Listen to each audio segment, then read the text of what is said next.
दादा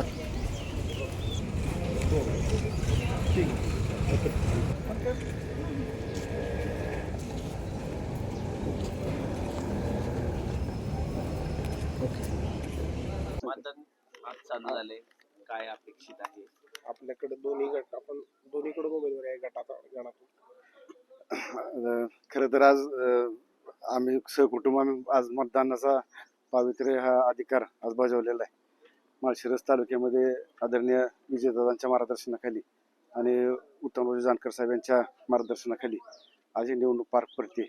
आणि निश्चितच ज्या पद्धतीनं आमचे नेते खासदार धैर्यशील भैया आणि आमदार उत्तमराव जानकर साहेब यांनी जे आव्हान जनतेला केलेलं आहे की 9-18 आणि विरोधकांचा चोपडा साथ, हीच परिस्थिती आज पूर्ण समस्त तालुक्यामध्ये निर्माण झालेली आहे.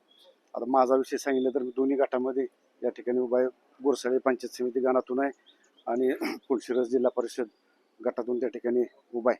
निश्चितच लोकांचा तो चांगला प्रतिसाद आम्हाला त्या ठिकाणी मिळतोय, कारण विजयदादांनी माळशिरस तालुक्यामध्ये एक राजकारण सोडून एक विकास कामाच्या दृष्टीनं किंवा समाजकारणाच्या दृष्टीनं त्यांनी काम केलेलं आहे. आणि त्याच्यामुळे आम्हाला खात्री आहे की आमचे सर्वचे सर्व 9-18 हे उमेदवार सर्व आमचे निवडून येणार हे आम्हाला खात्री आहे. आपल्याकडे दोन्ही गटातून विजयाची खात्री आहे. निश्चितच, कारण मागच्या पंचायत समितीच्या काळामध्ये विजयदादांच्या, आदरणीय बाळदादा आणि मदनदादांच्या आणि आदरणीय रणजितदादांच्या मार्गदर्शनाखाली आम्ही माळशिरस पंचायत समितीमध्ये सर्व सदस्यांनी एक प्रामाणिकपणाने काम केलेलं आहे. आणि शासनाच्या ज्या काही योजना असतील किंवा काही शासनाचा निधी असेल तो प्रामाणिकपणाने सर्वसामान्य माणसापर्यंत गोरगरिबांपर्यंत पोहोचवण्याच्या दृष्टीनं आम्ही केलेलं आहे. आणि त्यामुळे पूर्ण तालुक्यामध्ये हा संपर्क आहे आमचा राहिलेला आहे. त्याच्या माध्यमातून आम्हाला खात्री आहे. लहान मुलाला तुम्ही आता आतमध्ये घेऊन गेला आहे का तशी परवानगी? लहान मुलांना नेता येतात?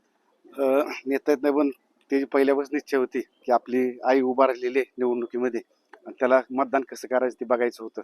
त्याच्यामुळे त्याला आतमध्ये नेलेलं आहे. जवळपास 10-12 वर्षानंतर आले होते. निश्चितच आनंद आहे की परत एकदा काहीतरी कुठल्या ना कुठल्या तर निमित्तानं आमचं कुटुंब हे एकत्र येतंय. आज आपण राज्यामध्ये बघितलं तर प्रत्येक ठिकाणी कुठं ना कुठं तर कुटुंबामध्ये एक तेढ निर्माण करायचा प्रयत्न केला जातो. पण ह्या निवडणुकीच्या निमित्तानं आम्ही येतोय, त्याचा मला निश्चितच आमच्या कुटुंबाला, मला एकट्यालाच नाही पण पूर्ण तालुक्याला त्याचा आनंद आहे. पूर्ण तालुका हा आमच्या कुटुंबाकडे एक वेगळ्या दृष्टिकोनातून या ठिकाणी बघतोय आणि त्यामुळं बऱ्यापैकी सर्वांनाच आनंद आहे एकत्र आल्यामुळे. ऑब्जेक्शन घेतलं नाही का मुलाला आत नेल्यानंतर? अधिकाऱ्यांनी घेतलं, ते म्हणले मुलं चालत नाहीत आतमध्ये.